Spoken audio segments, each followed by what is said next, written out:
Friends, once again welcome you all in my YouTube channel Pacific Chemistry Classes. Myself महिमा लहरिया.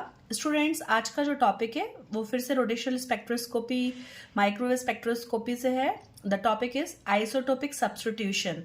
So the effect of isotopic substitution on the transitional frequency of the different molecules. So students, यहाँ पर हम CO molecule consider करेंगे. We will consider the carbon monoxides.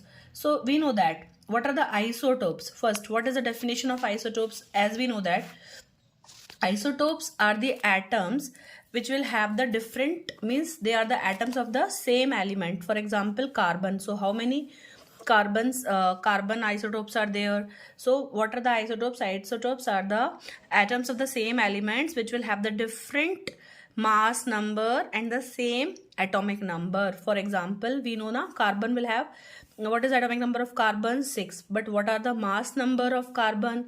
In the case 12, in this 13, and this is 14. So there are 3 isotopes of carbon: carbon 12, carbon 13 and carbon 14. So how they will affect the rotational spectrum of the species? So just we can check. Here we have taken carbon monoxide, and this carbon is having the mass 12, and this oxygen, we know that atomic mass of oxygen is 16. Similarly, here also we have taken the heavier isotope of the carbon, that is carbon 13, and oxygen mass is 16. So students, if we have already discussed the rotational spectrum of the molecule. If we are taking a normal molecule, linear molecule, so what you will get? You will get a such type of the transitions. So but if we have replaced the normal carbon 12 with the heavier isotope of the carbon, so what you see the changes? This distance, the B, the rotational constant value B of the molecule decreases. So this diagram you can see, this spectrum is for the carbon monoxide when the carbon is having the atomic mass 12, और ये किसके लिए है? When we have substituted the carbon 12 with the carbon 13. तो यहाँ पर जो B value है वो decrease हो जाती है, and we can also make such type of the spectrum for our carbon monoxide with the heavier isotope and the lighter isotope. So the pink line will tell you this is your lighter one, means carbon 12 के लिए है pink one, and carbon 13 के लिए हमने dash dash line से show किया हुआ है. So why this B value decreases? Just let us see the details of our this topic. So I hope. Now, effect of isotopic substitution on the transitional frequency. So what we have to write? So when a particular atom in a molecule is replaced by its isotope, the molecule remains the same, but its atomic mass changes. So we discuss ना, molecule तो आपका same रहेगा, लेकिन क्या हो जाएगा? उसका mass change हो जाएगा. Bond length does not change on isotopic substitution. So students, if this is our 2 atoms, one is your carbon, one is your oxygen, and क्या हो गया आपका? What is the bond length? Distance between the our 2 nuclei. So centre of the 2 nuclei. सो क्या बोल रहे हैं हम? अगर हम आइसोटोपिक सब्स्टिट्यूशन करेंगे तो आपकी जो बॉन्ड लेंथ है वो चेंज नहीं होगी. अगर कार्बन 12 का था, similarly if we will replace this carbon by carbon 13, then carbon bond length change नहीं होगी कार्बन ऑक्सीजन की, because what is changing? Only the mass आपका थोड़ा सा बढ़ जाएगा, बट बॉन्ड लेंथ चेंज नहीं होगी. Internuclear distance will remain the same, only the mass of the our atom will increase. So what is the first point? Bond length does not change on isotopic substitution. What changes takes place? Only the change will takes place in the total mass. So the moment of inertia changes, and the rotational constant B also changes of the molecule. So what is the moment of inertia? Moment of inertia is I. What is I? I is equals to mu r square. So what is this mu? It is the reduced mass. And what is it? M1 M2y m1 plus m2. So we know that the moment of inertia mu is directly related with the reduced mass. I is depends upon the reduced mass. तो क्या हो जाएगा बच्चों? अगर हमारा कोई भी हमने mass change carbon heavier isotope से शिफ्ट कर दिया, तो क्या हो रहा है? आपका मास चेंज हो रहा है ना कार्बन 12 से कार्बन 13 पर, तो क्या हो जाएगा? आपका I का वैल्यू चेंज होगा, मोमेंट ऑफ इनर्शिया चेंज होगा. अगर हमने हैवियर आइसोटोप लिया तो मोमेंट ऑफ इनर्शिया भी मास बढ़ जाएगा, तो आपका बिकॉज I इंक्रीज होगा. कब? अगर हमारा मास इंक्रीज होगा तो डेफिनेटली I का वैल्यू इंक्रीज हो जाएगा. तो आपको ये समझ में आ रहा होगा कि टोटल मास इंक्रीज हो जाएगा तो मोमेंट ऑफ इनर्शिया उसका चेंज होगा, और अगर moment of inertia I change हुआ तो डेफिनेटली आपका B, that is the rotational constant value, भी चेंज हो जाएगी। कैसे चेंज हो जाएगी? हमको मालूम है ना, what is the value of our B? B is equals to H upon 8 pi square I C.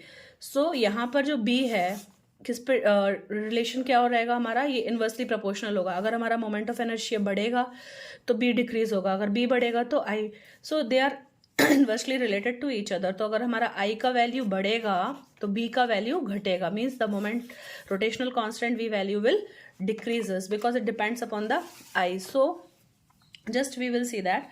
So the molecules having the different isotopes of the same element exhibit the different spectra. Since the masses of the isotopes are different, means अगर molecules का isotopes अलग अलग लेंगे तो क्या होगा आपका, वहाँ पे हमको स्पेक्ट्रा डिफरेंट मिलेगा, क्योंकि उनके मासेस आपके अलग अलग हैं आइसोटोप्स के, तो रेड्यूस्ड मास और चेंज हो जाएगा, जिससे कि आपकी जो फ्रीक्वेंसी ऑफ वाइब्रेशन है और रोटेशन है दोनों में इफेक्ट आएगा। हमने किसका एग्जांपल लिया है? Carbon monoxide.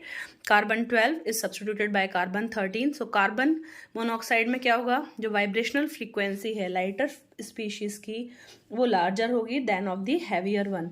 सो यहाँ पर जो हमारा वाइब्रेशनल फ्रीक्वेंसीज हैं इसकी वो ज़्यादा रहेंगी as compare to the our lighter one. तो ये आपको स्पेक्ट्रम में मैंने बताया, इसका जो डिस्टेंस रहेगा वो ज़्यादा रहेगा, किसका? लाइटर स्पीशीज़ का, और जो हैवियर स्पीशीज़ है उसका हमारा कम रहेगा। सो in the carbon monoxide the vibrational frequency of the lighter species will be larger than the heavier species. The B changes as I will be different. हमने पहले डिस्कस कर लिया है, अगर हमारा I अलग अलग हो जाता है, मोमेंट ऑफ इनर्शिया का वैल्यू चेंज होगा तो रोटेशनल कांस्टेंट V का वैल्यू भी चेंज हो जाएगा। Two species gives the two superimposed bands with their origin slightly shifted from one another and lines in the fine structure appear as a doublet. तो अभी हमने normal अगर हम spectrum देखते हैं किसी भी डायटोमिक मॉलिक्यूल का तो आपको एक ही लाइन मिलती है, लेकिन जब हम उसको आइसोटोपिक सब्स्टिट्यूशन करेंगे तो क्या हो जाएगा? इस सेंटेंस में क्या लिखा है? It is slightly shifted, okay, और जो हमारी सिंगल लाइन है उसकी जगह अपन को क्या मिलेगा? एक डबलेट जैसा आपको दिखाई दे रहा है, ठीक है। So just you can relate it with the theory also, diagram. Now just हम लोग देखते हैं, तो rotational spectra of our carbon monoxide to show the effect of isotopic substitution. तो आपने क्या सबसे पहले डिस्कस किया है, अगर आइसोटोपिक सब्स्टिट्यूशन होता है तो हमारा इलेक्ट्रॉन डिस्ट्रीब्यूशन चेंज नहीं होगा, इंटरन्यूक्लियर डिस्टेंस में भी कोई चेंज नहीं होगा, बॉन्ड लेंथ भी चेंज नहीं होगा, मास बढ़ेगा तो मोमेंट ऑफ इनर्शिया का वैल्यू बढ़ेगा, और अगर मोमेंट ऑफ इनर्शिया का वैल्यू बढ़ता है तो हमारा बी डिक्रीज होता है। फॉर एग्जांपल यहाँ पे क्या हुआ आपका, जैसे कार्बन मोनोऑक्साइड में आपने क्या दिया, आर सेम रहेगा, मोमेंट ऑफ इनर्शिया जस्ट हम क्या लिखते हैं, mu R square. Here we will carbon 13 के लिए हम लोग एक प्राइम ले लेंगे, आई प्राइम और I dash, so equals to mu R square. Just what we know that moment of inertia is directly proportional to mu. So in the both the cases हम comparison करेंगे, तो इसमें हमने क्या लिख दिया, b is equals to h upon 8 pi square i c. Similarly b dash is equals to h upon 8 pi square i dash c. तो आपको पता है ये यूनिट कब लेंगे हम, सेंटीमीटर इनवर्स में ना, जब हमारा h हम लोग डिवाइड करते हैं ना एनर्जी का वैल्यू इस एच सी से। So we will cancel out both the term. So what you will get in the last, so what we can just if we will compare, so if we will write the relation b by b dash, so what you will get, if b by b dash, so we will cancel out these terms, so you can easily write mu by mu dash also, sorry, b by b dash will give you our mu dash by mu, as they are inversely proportional. So what we are saying that mu dash is for 13, so this value will be large than our carbon 12 because मास ज़्यादा है तो moment of inertia ज़्यादा रहेगा, और अगर इसका moment of inertia ज़्यादा है तो इसका बी डैश हमारा कम होगा। तो ये सिंपल रिलेशन आप ध्यान रखेंगे, और इस रिलेशन से आप बहुत सारे न्यूमेरिकल्स भी सॉल्व कर सकते हैं। B by B dash is equals to mu dash by mu is equals to I dash by I.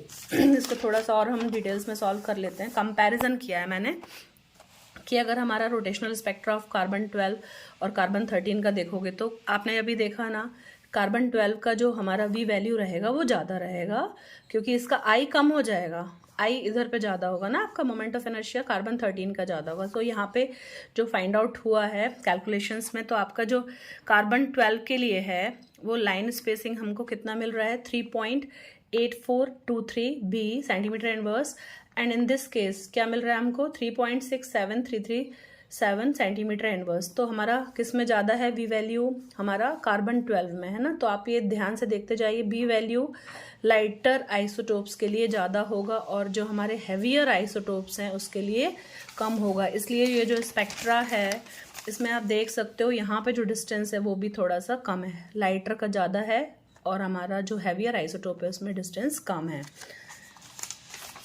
Next अगर हम आई की वैल्यूज़ देखेंगे तो हमको आई का वैल्यू इसमें कितना मिल रहा है, दैट इज़ 14.5695 इंटू 10⁻⁻47 kg पर मीटर स्क्वायर, और इसका जो बॉन्ड लेंथ है वो कितना मिल रहा है, 0.1131 nanometre. So the bond length एक का आपका दिया है, जस्ट हम इसी टाइप से कैलकुलेट कर सकते हैं कि अगर मान लीजिए हमने ये जो रिलेशन पहले भी डिस्कस किया है, बी बाय बी डैश आपको कैसे मिला था, हमने टर्म्स कैंसिल आउट कर दिए थे और you will get what, you will get I dash by I.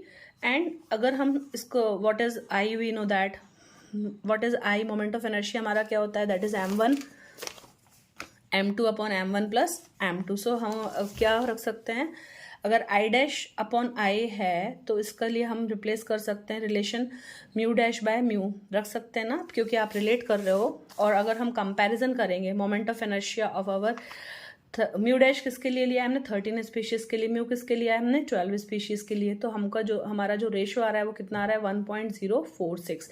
The ratio of our heavier isotope to the ratio to the lighter isotope is 1.046। and as we discussed that moment of inertia will change if we do the isotopic substitution। और हम अगर इन दोनों species में से suppose हमको नहीं बताया है कि आपका एक स्पीशीज कार्बन 12 है, ऑक्सीजन का मास कितना है हमारा 16 है, अप्रॉक्सीमेटली हम क्या लिखते हैं उसको 15.994। तो आप कैलकुलेट भी कर सकते हो कि ये जो स्पीशीज है इसका मास कितना होगा। तो आप क्या लिखोगे, mu dash by mu, what is the ratio, it comes to be 1.046। Now, if we have to calculate the isotopic mass of our this species, how we will solve it? Just you can write our mu dash by mu. So, what is mu dash? m1 m2 upon m1 plus m2. As it is prime, so put prime all. So, it is carbon 13. So, carbon 13 है ना, तो आपको इसका find out करना है mass. तो आपने क्या लिख दिया, ऑक्सीजन का into carbon 13. We have considered m prime only, so just to put the value, and mu normal mu m1 plus m2 by m1 m2 just मैंने इसको रिवर्स लिखा हुआ है because we will just put it upside down। So what will happen here, when this term will go, sorry I have to take it like m1 m2 plus m1 m2, so it will go up, and what you will get the solution when you will calculate, you will get the value of m dash is equals to 13.007, means the m dash or our this isotope was our carbon 13 only। So I hope if you have to go this much long you go, otherwise आप सबसे important अगर ये कोई topic आता है तो आपको क्या करना है, आपको मेनली डायग्राम बनाना है।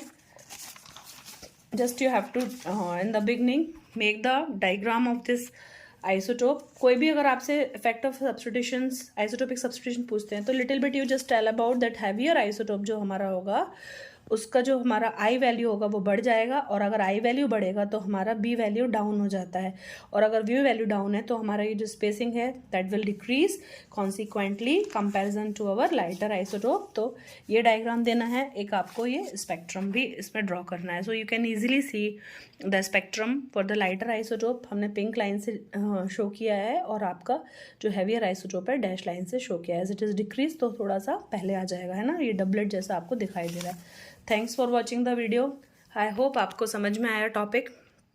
Do subscribe the channel and I will try to post more on the rotational spectroscopy. Thanks for watching. Do share with your friends, and if any doubts you can type me in the messages. Take the screenshot